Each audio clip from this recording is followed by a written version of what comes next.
देवीपुर नामक गांव में मोहन नाम का एक व्यक्ति अपनी बीवी और बेटे के साथ रहता था। मोहन की किराने की दुकान गांव की सबसे बड़ी दुकान थी। वह दुकान काफी अच्छी चलती थी क्योंकि मोहन की दुकान पर हर चीज अच्छी क्वालिटी की मिलती थी। मोहन की दुकान से काफी अच्छी कमाई होती थी। उसका घर भी गांव का सबसे अच्छा और बड़ा घर था और घर में किसी चीज की कोई कमी नहीं थी। परंतु मोहन कभी भी अपनी दुकान से किसी को उधार पर या मुफ्त में कोई चीज नहीं देता था। चाहे कोई कितना भी मजबूर हो या कोई गरीब बिना पैसे के उसकी दुकान से कुछ मांग ले, पर मोहन बिना पैसे लिए कोई चीज नहीं देता था। एक दिन मोहन की दुकान पर उसका पड़ोसी दीनानाथ आया और उससे कुछ सामान उधार मांगने लगा। अरे भैया, मुझे घर के लिए कुछ राशन चाहिए था। घर में सामान खत्म हो गया है भैया, परंतु मेरे पास पैसे नहीं हैं। 2-4 दिनों में जैसे ही मुझे तनख्वाह मिलेगी मैं तुम्हारे पैसे चुकता कर दूंगा भैया। देखो भाई, मेरी दुकान पर सब चीजें बहुत अच्छी क्वालिटी की मिलती हैं, परंतु मैंने एक उसूल बना रखा है कि मैं उधार नहीं देता, समझे? अरे भाई, मैं तो तुम्हारा पड़ोसी हूँ, क्या तुम मुझे भी उधार नहीं दोगे?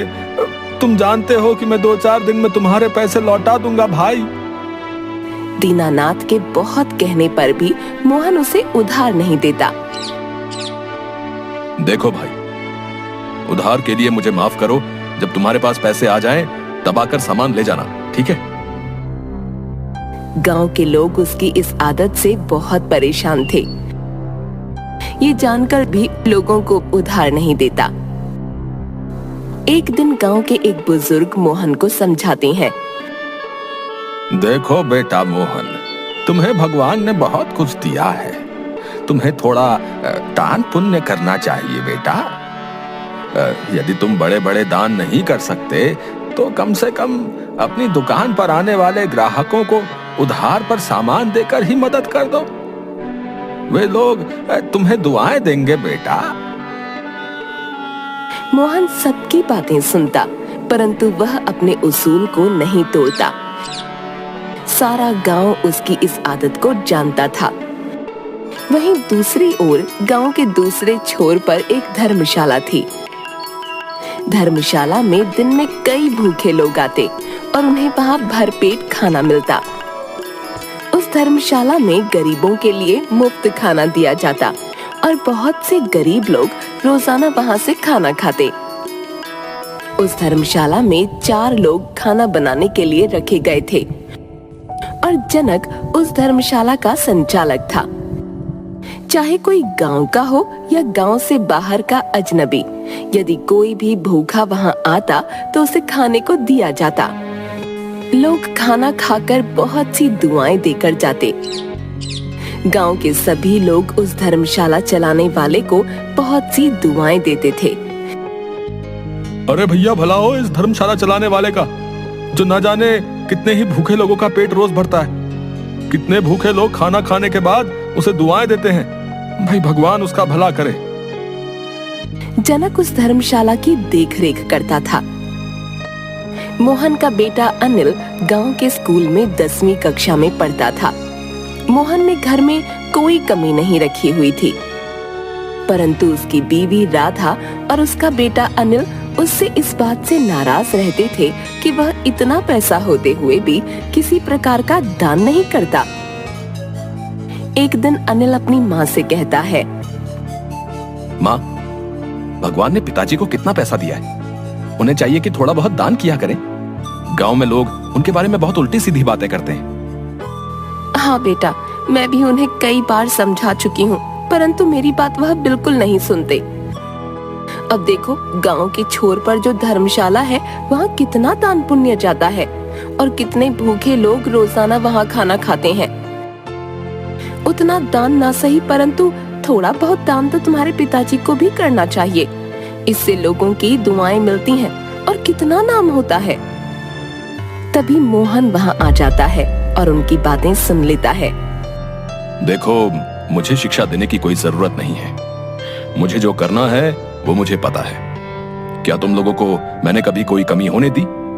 और दान पुण्य का दिखावा करना मुझे अच्छा नहीं लगता। उसकी ऐसी बातें सुनकर अनिल और राधा चुप हो जाते हैं और समझ जाते हैं कि वह अपने पिताजी को नहीं समझा पाएंगे। इसी तरह दिन बीत रहे थे। गांव की धर्मशाला खूब बढ़िया चल रही थी और बहुत से भूखे लोग वहां खाना खा रहे थे। और इस तरफ मोहन के व्यवहार में कोई फर्क नहीं आ रहा था। उसे कोई फर्क नहीं पड़ता था कि गांव के लोग उसे क्या कहते हैं। गांव के लोग उसके बारे में तरह तरह की बातें करते थे कि कितना कंजूस है भाई, हैं? भगवान को न मानने वाला आदमी है भैया। हाँ, इसके मन में कोई भी दया भाव नहीं है रे। अरे ये कभी भी बिना पैसे के किसी को कुछ नहीं देता। बताओ, भगवान न करे इस पर यदि कोई संकट आ गया तो ये किसी की दुआओं में भी नहीं आएगा। हाँ। एक दिन अचानक मोहन की तबीयत खराब हो जाती है और वह दुकान पर ही बेहोश होकर गिर जाता है। दुकान पर खड़े ग्राहक तुरंत उसे अस्पताल लेकर जाते हैं, जहां डॉक्टर उसे जांच करने के बाद बताता है कि उसे लकवा मार गया है। अब मोहन ना तो बोल सकता था और ना ही चल फिर सकता था। गांव में मोहन के बीमार होने की खबर आग की तरह फैल जाती है। सभी लोग उसके बारे में बातें करने लगते हैं। कुछ लोग कहते हैं, अरे भाई, अगर इसने कुछ दान पुण्य किया होता है तो आज किसी की दुआ भी लग जाती है कि नहीं? परंतु इसने तो कभी किसी की मदद नहीं की भैया, है? और ना ही एक पैसे की चीज किसी को मुफ्त में दी है। अब तो भगवान ही इसका मालिक है भाई।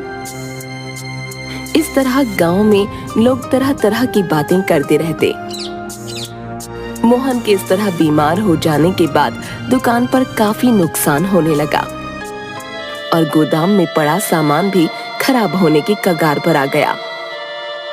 मोहन कुछ बोल नहीं पा रहा था जिससे कि वह अपने बेटे को कुछ समझा पाता।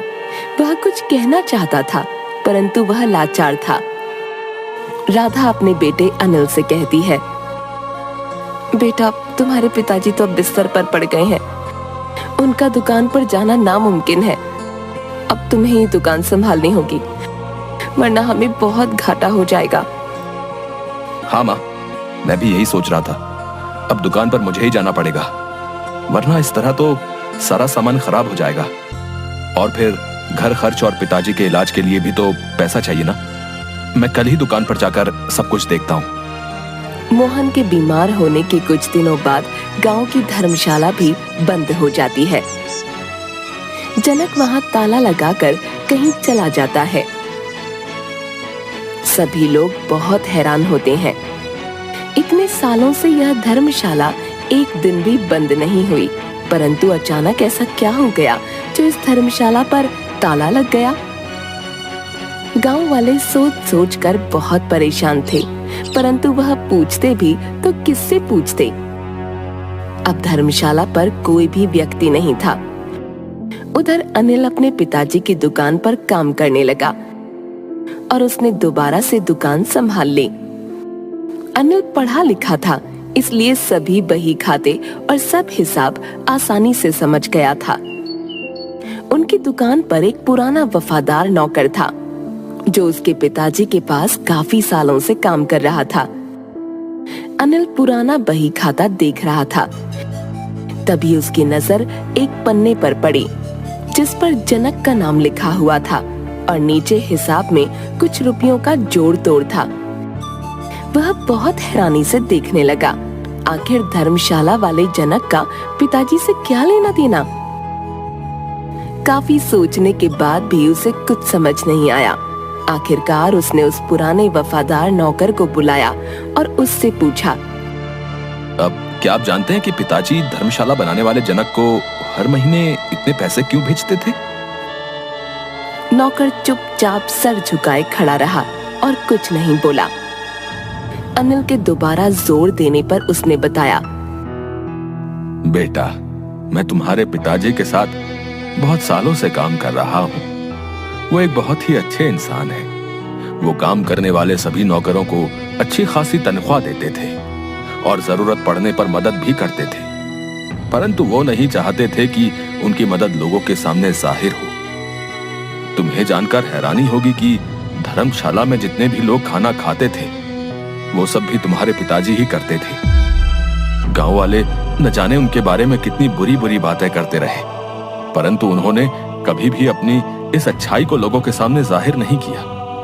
वो कहते थे कि इंसान अच्छा काम करे परंतु उसका ढिंडोरा ना मचाए। नौकर के मुंह से ये बातें सुनकर अनिल के पैरों तले जमीन खिसक गई। वो मन ही मन बहुत पछताने लगा। उसने अपने पिताजी को कितनी बातें सुनाई थीं। वह मन ही मन अपने पिताजी के कामों पर गर्व महसूस करता है और अगले ही दिन से दोबारा से धर्मशाला में गरीबों के लिए खाना शुरू करवा देता है। अनिल जनक को अपने पास बुलवाकर उसे समझाता है। देखो भैया, मेरे पिताजी ये धर्मशाला चलाते थे, परंतु किसी को भी इसकी कोई खबर नहीं थी। उनका नाम कहीं पर भी नहीं आता था। उन्हें यह पसंद नहीं था कि उनके किए गए दान के बारे में कोई जाने। अब वो बहुत बीमार हैं और कुछ कह भी नहीं पा रहे, परंतु मुझे पता चल गया है इस धर्मशाला का सारा खर्च मेरे पिताजी ही उठाते थे। अब मैं दोबारा से इसे शुरू करना चाहता हूं।